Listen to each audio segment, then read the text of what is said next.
கர்த்தருடைய பரிசு நாமத்திற்கு ஸ்தோத்திரம் உண்டாவதாக. இன்றைய ஜீவ வார்த்தை நிகழ்ச்சியை கேட்டுக்கொண்டிருக்கும் அனைவரையும் கர்த்தருடைய பரிசு நாமத்தினால் வாழ்த்துகிறேன், ஆசீர்வதிக்கிறேன்.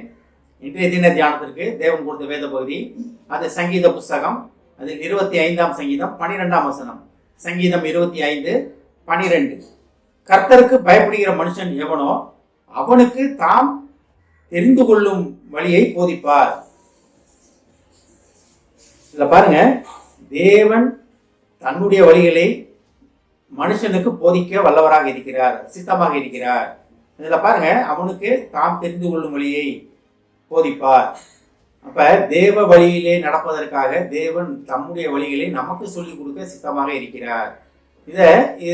இதுல முன்னால ஒரு காரியம் சொல்லப்பட்டு இருக்கிறது, கர்த்தருக்கு பயப்படுகிற மனுஷன் எவனோ. அப்ப தேவனுக்கு பயப்படும் பயம் நம்மகிட்ட இருக்கிறதா? தேவனுக்கு பயப்படுதல் அப்படின்னா, நான் அதை ஏற்கனவே இதை பத்தி சொல்லியிருக்கேன், உங்கள்கிட்ட நிறைய பேசியிருக்கேன்.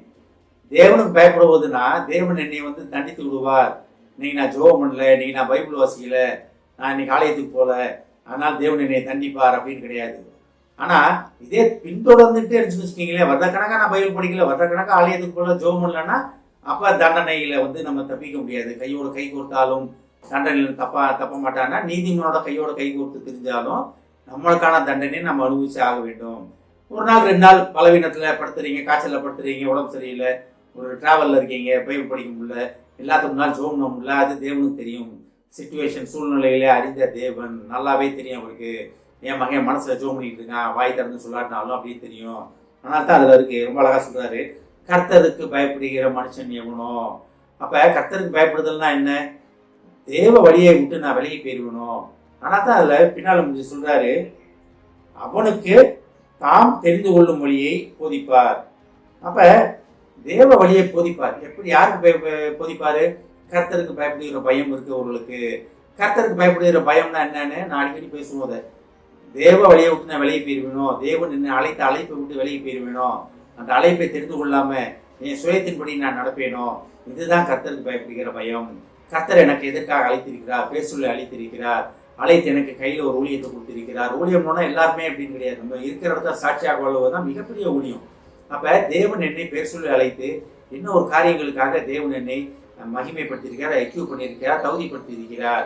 அப்ப அதை தெரிஞ்சு கொள்ளாம நான் இஷ்டப்படி என்னுடைய சுயத்தின்படி நான் ஓடிக்கொண்டிருக்கிறேனா, என்னுடைய காரியத்துல நான் இருக்கேனா, நான் தேவன் ஆண்டவரை எனக்கு இது வேணும் அது வேணும்னு தேவன்கிட்ட கேட்டுக்கொண்டு இருக்கிறோமா, இல்ல தேவனுடைய வழிகளை தெரிந்து கொள்வதற்காக தேவனே உம்முடைய வழிகளை எனக்கு போதியும் ஆண்டவரே அப்படின்னு கேட்கிறோமா? இதை நம்ம ஆராய்ந்து பார்ப்பதற்காக தேவன் இன்றைய தினம் நம்மளை அழைக்கிறார். அவர் வழிகளை நமக்கு தெரியப்படுத்துவதற்காக சொல்லுவதற்காக தேவன் காத்து கொண்டிருக்கிறார். ஆனா நீங்க வாய்களை திறந்து கேட்காட்டி அது நடக்காது, அது சர்வ நிச்சயமா நடக்காது. நிறைய நேரம் தேவன் நம்மளை கைவிட்டார் அப்படின்னு சொல்றோம். ஏன் கைவிட்டார்னா, நம்ம தேவனுடைய வழிகளை தெரிந்து கொள்ளவில்லை. ஒவ்வொருத்தவங்களுக்கும், உலகத்தில் உள்ள அனைத்து மக்களுக்கும் ஒவ்வொரு வழி உண்டு, ஒவ்வொரு கிருபை உண்டு, ஒவ்வொரு காரியங்கள் உண்டு. அதன்படி நடப்பதற்காக தேவன் நம்மளை அழைத்திருக்கிறார். நமக்குன்னு ஒரு பாதை உண்டு. சென்னையில், மதுரையிலிருந்து சென்னை போனோம்னா திருச்சி இந்த ரூட்ல போறதுதான் வசதி. இல்லைன்னா கன்னியாகுமரி போய் கேரளா போய் இங்க சுத்தி அடிச்சு கர்நாடகாலாம் சுத்தி சென்னைக்கு கொண்டு போயினா அது ஒரு பாதை தான். ஆனா அதில் நம்ம இழப்பது நிறைய. ஈஸியான பாதை தேவன் வைத்திருக்கிறார். ஆனா தான் தேவன் சொல்றாரு, கர்த்தருக்கு பயப்படுகிற மனுஷன் எவனோ அவனுக்கு தாம் தெரிந்து கொள்ளும் வழியை போதிப்பார். அப்ப இன்றைய தினம் தேவனுக்கு, கர்த்தருக்கு பயப்படும் பயம் நம்மகிட்ட இருக்கா? தேவன்கிட்ட நம்ம கேட்கிறோமா, தேவனே உமது வழிகளை எனக்கு போதிய மாட்டவரேன்னு? தேவன் இன்றைய தினம் இதை கேட்டுக்கொண்டிருக்க அனைவருக்கும் நம்முடைய வழிகளை போதிப்பதற்காக, சொல்லுவதற்காக காத்து கொண்டு இருக்கிறார். யாருக்கு? கர்த்தருக்கு பயப்படும் பயம் இருக்கும் ஜனத்திற்கு, மக்களுக்கு. அப்ப நம்ம எந்த இடத்துல இருக்கோம்? கர்த்தருக்கு பயப்படும் பயம் நம்மகிட்ட இருக்கா இல்லையா? நம்மளை நம்ம ஆராய்ந்து பார்ப்பதற்காக இன்றைய தினம் தேவன் நம்மளை அழைக்கிறார். ஆமென். ஜெபிப்போம். எங்களை அதிமனசின் பரலோக பிதாவே, கர்த்தாவே, நீர் எங்களுக்கு எங்களுடைய வழிகளை போதிப்பேன் என்று சொல்வதற்காக நன்றி ஆண்டவரே.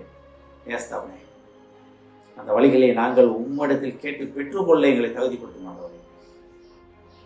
உம்மிடத்தில் கேட்டு பெற்றுக்கொள்ளலாம் என்ற உண்மையை எங்களுக்கு தெரியப்படுத்தியதற்காக நன்றி ஆண்டவரே. இதை கேட்டுக்கொண்டிருக்கும் ஒவ்வொரு குடும்பத்தையும் முதுகத்தை தெரிகிறோம் அப்பா.